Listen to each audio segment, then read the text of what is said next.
Sa nangyari, tinapos ni na Beckenbauer at So Atari ang karera, kasama si Cookie na nagagalit at emosyonal tungkol sa pagkatalo kay Michael, samantala bilang ang 86 at 2 ay papalapit sa linya ng pagtatapos, inihahanda ni Akaba ang kanyang pangwakas na paglipat upang maabyutan si Kenote sa ilalim ng tulay ng Hakwan Pass, ngunit nabigo pagkatapos na mapunta si Kenote sa sulok ng mas mabilis. Mabilis siyang gumawa ng isa pang plano, na tumatawid sa linya ni Kenote sa exit ng sulok, na gumagana, sa pangwakas na kahabaan ng karera, hinailan ni Akaba sa harap ni Kenote sa pamamagitan lamang ng 50 cm at natapos lamang ang pangatlo. Pagkatapos na magkatabi para sa 4 na liko, si Yuday ay bumababa, hindi nag-aalala na masira ang kanyang kotse, ang lahat ng mga kotse ay tumatawid sa linya ng pagtatapos at ang mga posisyon ay ang mga sumusunod. Matapos ang pagtatapos ng karera, ang mga anghel kasama sina Kyoko at Ren ay nakikipag-chat bilang paghahanda para sa seremonya sa podium. Pareho silang tinawag na halikan ang mga top 3 finisher, kasama si Kato na humiling kay Kyoko at So Atari na humihiling ng numero 7. Ito ay nakakagulat kay Ren at talagang nag-atubili siyang halikan si Cookie sa panahon ng seremonya.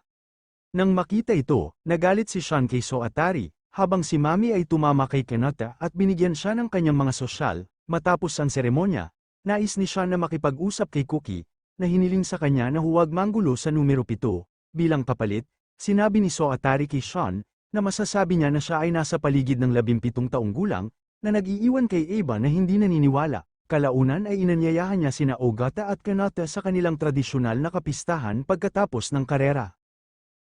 Ang punong tanggapan ng Mach, si Keisuke ay tumawag kay Ryosuke, na humiling ng kanyang pahintulot na hayaan ang isa sa kanyang mga mag-aaral, si Sena Moroboshi, na lumahok sa susunod na pag-ikot ng MFG.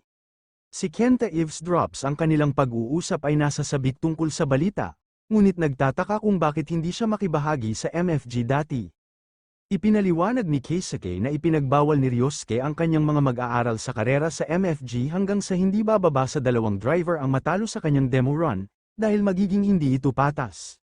Nang maglaon, nagkita sina Ren at Wakana sa isang maulan na araw na papunta sa paaralan at pag-usapan ng tungkol kay Kenote. Habang nakikita siya ni Ren bilang isang prinsipe, naalala niya ang kanyang magulo na estilo sa bahay, kalaunan ay inihahambing niya ang kanyang sarili kay Wakana, na nagkaroon ng 6 na kasintahan mula sa gitnang paaralan habang wala pang relasyon si Ren. Samantala, natapos ni Kenote ang kanyang paglipat sa trabaho, pagkatapos tumungo siya sa isang pulong kasama sina Okayama at Ogata sa kanyang garahe, kung saan tinatalakay nila ang mga pag-upgrade sa 86. Iminumungkahi ni Ogata na makakuha ng isang GR Supra sa halip na 86, na hindi napabilib si Kenote, hindi katulad ng panukalang turbo ni Okayama, na maaaring magdala sa lakas ng kotse sa 300 horsepower. Habang nakikipag-usap sila, isang dilaw na GR Supra ang humila hanggang sa garahe. Ipinakilala ng driver ang kanyang sarili bilang si Sena Moroboshi ng proyekto ng pangarap at nais na makipag-usap kay Kenote. Dumating si Sena Moroboshi gamit ang kanyang Supra at nakilala si Kenote. Matapos sabihin na sasali siya sa MFG sa susunod na laban at pinupuri si Kenote bilang isang rookie na pumasok sa ika-15 sa kanyang unang kwalifikasyon, binanggit niya na ang kanilang mga guro ay nasa parehong koponan, na sorpresa si Kenote. Hindi makapaghintay si Sena upang labanan ito kasama si Kategira, na nag-iikot kay Ogata, na sa palagay ay wala siyang pahiwatig kung gaano kahirap gawin ito sa karera. Hindi sumasang-ayon si Kenote, na sinasabi na si Sena ay maaaring maging isang malakas na karibal, at bumalik sila upang talakayin ang kanilang kompetisyon sa kotse. Sinubukan ni Ogata na kumbansihin si Kenote na lumipat sa isang GR Supra. Nang maglaon, sinabi sa kanya ni Okayama ang tungkol sa underpowered AE86 ni Takumi Fujiwara, kung saan kinoronahan niya ang eksena sa karera ng kalye at inihahambing siya kay Kenote. Sa Kamakura, sina Ren at Kenote ay nasa isa pang ekspedisyon ng dambana. Pinag-uusapan ni Ren kung paano niya nakilala si Ogata sa pamamagitan ng kanyang ama, na ginamit upang ayusin ang kanyang lumang kotse sa pag-import sa mga kotse ni Ogata at kinuha si Ren. Si Mr. Saionji at Ogata ay naging mabuting kaibigan, ngunit ngayon ang shop ay nahaharap sa hirap.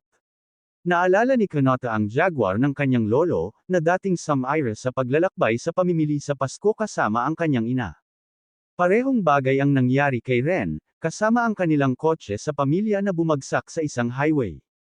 Ayon kay Kanata, mahirap na maunawaan ng mga kababaihan kung bakit labis na gusto ng mga kalalakihan ang mga lumang kotse.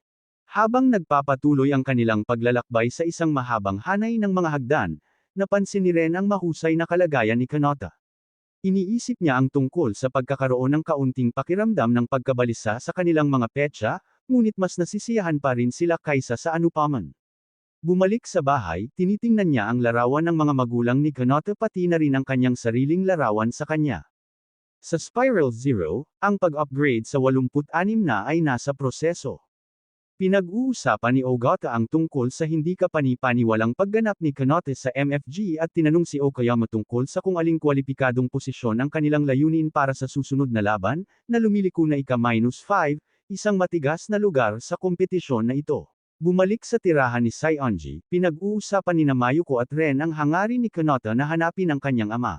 Ang mga magulang ni Ren ay gumawa ng maraming mga pagtatangka upang makahanap ng impormasyon tungkol kay Ken, ngunit wala pa ring magagandang pahiwatig, kahit na matapos na pumunta si G.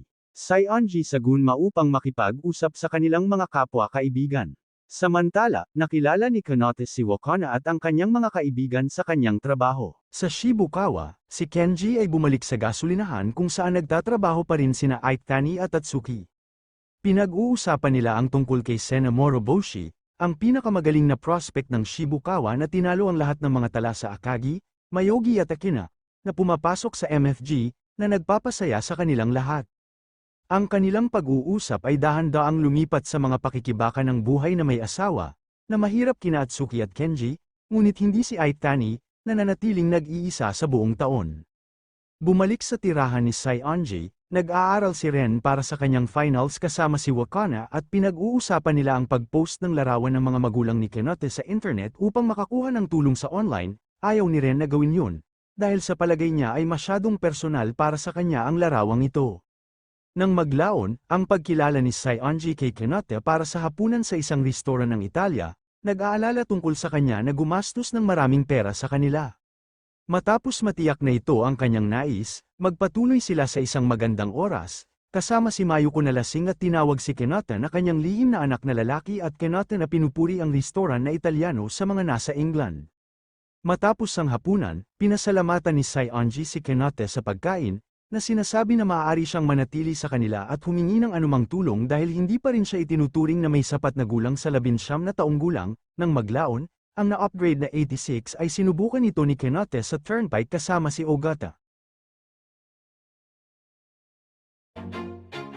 Always do it on my own, so I gotta get through it. And the only thing I know is to love what I'm doing. Never give up, never slow, till I finally prove it. Never listen to the no's, I just wanna keep moving. Keep my head up when I act, head up, that's a fact. Never looking back, I'ma keep myself